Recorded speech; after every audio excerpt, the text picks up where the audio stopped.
Hey you guys, Tony Benson here with Wealth Builders HQ and creator of Patterns in a Flash. The sun is shining and I'm in a good mood. We are going to look at the review the patterns of the week from the last week and the ones that are still active or at least possible. But before we do that, I'm going to get the disclaimer out of the way. I am not a registered broker-dealer investment advisor. I will not give you any recommendations or advice. Everything we do here is purely for educational purposes. If I do mention a trade, just assume that it is a paper trade or practice trade. For regulatory reasons, we do not discuss funded trading. So last week, we took a look at a triple top on Chevron, CVX.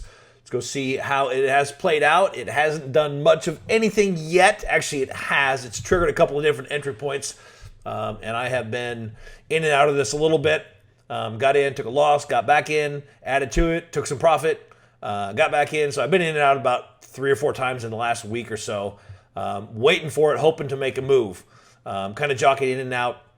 Again, trying to take some profit when it's there on a little bit, but then leave the rest of it there in case it does tank, and then we're looking at it. So we've got, it's a little easier to see on the line chart, but basically a triple top. So if it breaks down and comes to this 156, I'll be in good shape. If it breaks there and goes to 140, I'll be in spectacular shape. So we shall see how this one plays out. As of right now, I think it was, what day was it we looked at it? It was on the 12th. Yeah, it was that day right there.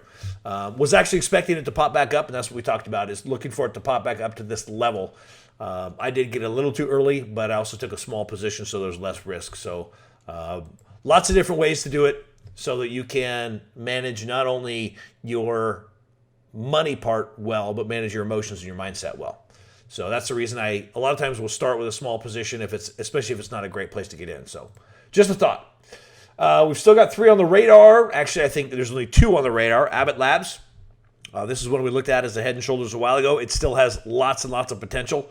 But they are also kind of in the middle of this, the baby formula deal. So how that's going to play out is hard to say. So if you are looking to trade this, there is the potential for some kind of news with this thing to happen. So you've got to be aware of that. Anytime there's something like that, if I still like to trade, I'll take it, but I'll usually take a smaller position just to manage the risk a little bit better. Just, God forbid, some news comes out that goes the opposite direction. Looking for this to go down. If there's some good news for Abbott, this thing could jump up big time. So it's always hard to say. You never know how things are going to respond to news. CVS, this one actually broke down big time the other day when the market tanked, and it just kept going. And by the time I saw it, it was too late. I missed it.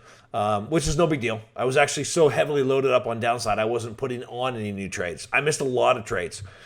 You'll never have enough money or enough sanity to take either all the trades you want to take or have enough money, right? I mean, if you have $2 million in an account, if you do 50 trades, it's too much to manage, right? It'll overwhelm you and drive you insane.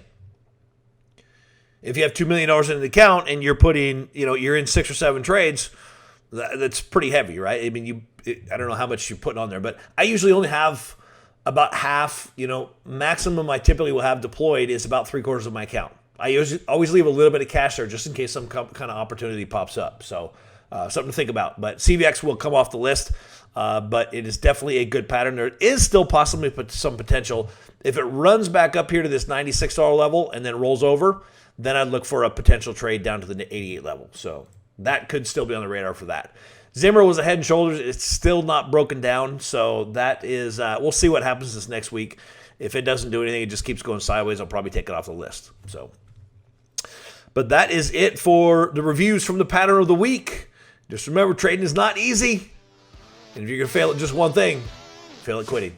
God bless. Bye. Folks, thanks for watching. I hope you enjoyed the training. Now, if you did, be sure to give us a thumbs up and go ahead and hit the subscribe button right over here. And hit the bell to keep up with all the latest trading content. And oh, did you know that we have a podcast? Supercharge your trading education with the Stock Market Millionaire, which you can find in the description down below. And while you're there, you can also find other amazing free trading resources that I've put together just for you.